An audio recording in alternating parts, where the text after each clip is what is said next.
তো আপনাদের হচ্ছে প্যাকেজটা খোলার পর আপনারা সেট করার পর এই যে এরকম একটা প্যাটার্নের জিনিস পেয়ে যাবেন। এটাতে দেখেন এক সাইডে হচ্ছে দুই জায়গায় পাইপ দিয়ে লাগানো আছে, আর জায়গায় এক জায়গায় পাইপ দিয়ে লাগানো আছে। এগুলা পাইপগুলোর সাথে এটা খুলাইলে আপনি দেখবেন যে ওখানে গ্লু দিয়ে জয়েন দেওয়া আছে। আপনার এই পাইপগুলো যদি উপরেগুলো যদি খুলান তাহলে দেখবেন ভিতরে গ্লু দিয়ে জয়েন দেওয়া আছে।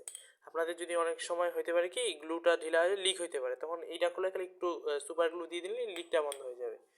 আর এখন হচ্ছে এইটা তো আপনাদের আমরাই দিয়ে দিচ্ছি। আর আপনি মেইন জিনিসটা করবেন কি, আপনি আগে হচ্ছে এই যে এরকম দুইটা বোতল নিয়ে নেবেন। একটা বোতল, দুইটা বোতলই এই 1 লিটারের বোতল বা এই যে 500 মিলির বোতল, যে কোনো সাইজের বোতল নিলেই হবে। একটাতে করবেন কি হচ্ছে আপনাকে হচ্ছে দাঁড়ান, সাথে আপনাদের এরকম দুইটা পাউচ দেওয়া হবে। এই পাউচে একটাতে দেখবেন যে স্টিকার লাগানো থাকে। এই স্টিকার লাগানোটা মূলত হচ্ছে সাইট্রিক অ্যাসিড, আর যেটাতে স্টিকার থাকবে না ওটা হচ্ছে বেকিং সোডা। এই যে স্টিকার ছাড়াটা বেকিং সোডা, আর এই যে স্টিকারওয়ালা এই চিনির দানার মতো এটা হচ্ছে সাইট্রিক অ্যাসিড। সাইট্রিক অ্যাসিড আপনারা করবেন কি এরকম দুইটা বোতল নিয়ে নেবেন।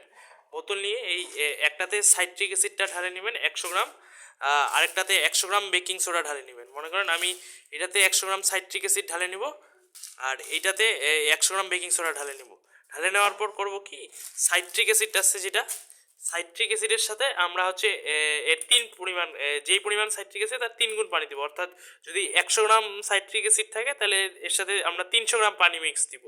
আর যদি 200 গ্রাম থাকে তাহলে 600 গ্রাম পানি মিক্স দিব।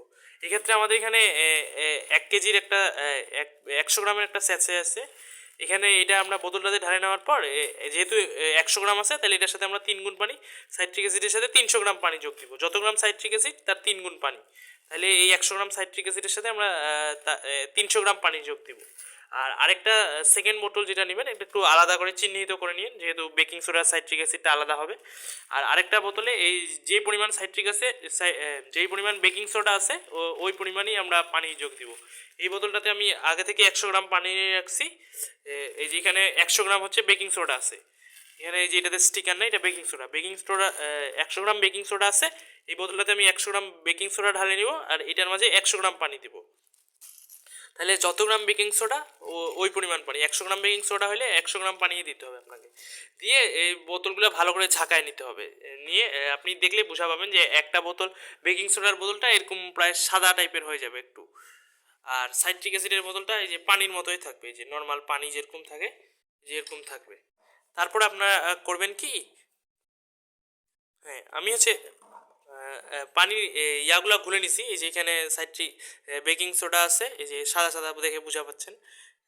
এই যে বেকিং সোডা আছে এখানটায়, আর এই সাইট্রিক অ্যাসিড এটা আপনারা দেখলেই বুঝা পাবেন, যেহেতু মিশাবেন আপনারা। তারপরে করবেন হচ্ছে কি, এই যে যেটার একদিকে আছে একটা মাথা যেটা আছে, এটা হচ্ছে আপনার সাইট্রিক অ্যাসিডে যাবে।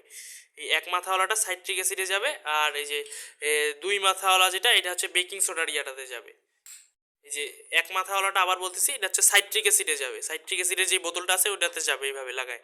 আর দুই মাথার যে বোতলটা সেটা হচ্ছে আপনার বেকিং সোডাতে যাবে। বেকিং সোডাতে লাগাই নিলেই হয়ে যাবে।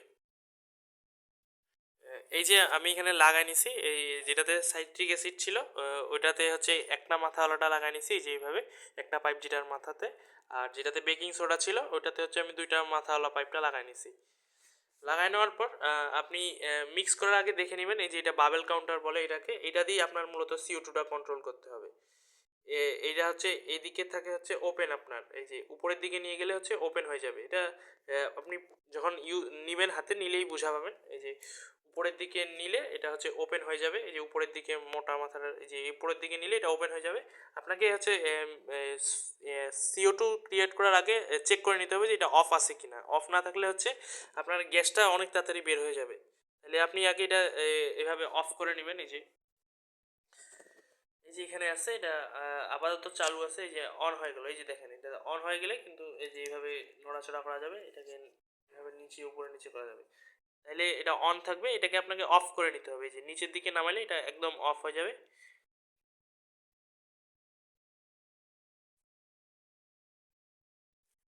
এই যে অফ করে নেওয়ার পর আপনার করতে হবে হচ্ছে এই যে সাইট্রিক অ্যাসিডের বোতলটা আছে না, এটা এইভাবে হালায় নিয়ে আপনি একটু প্রেস করবেন, তাহলে এটা বেকিং সোডাতে যায়, এখানে চলে যাবে। এই যে দেখেন বেকিং সোডা কিন্তু অলরেডি আমাদের বাবেল উঠতেছে, এখানে বিক্রিয়া হচ্ছে কিন্তু এই যে অক্সিজেন উঠতেছে এখানে। বাবেল ওঠার পর আপনি দেখবেন যে বোতলটা টাইট হয়ে আসতেছে ধীরে ধীরে।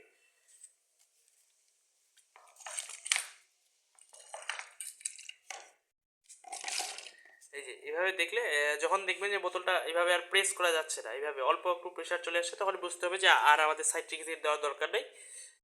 তখন দেওয়ার দরকার নেই। তারপরে আপনার এই বোতলের কাজ শেষ। এখন আপনি খালি এখন এইটা দিয়ে আপনি CO2টা কন্ট্রোল করতে পারবেন। কিভাবে কন্ট্রোল করবেন আমি দেখাই দিচ্ছি।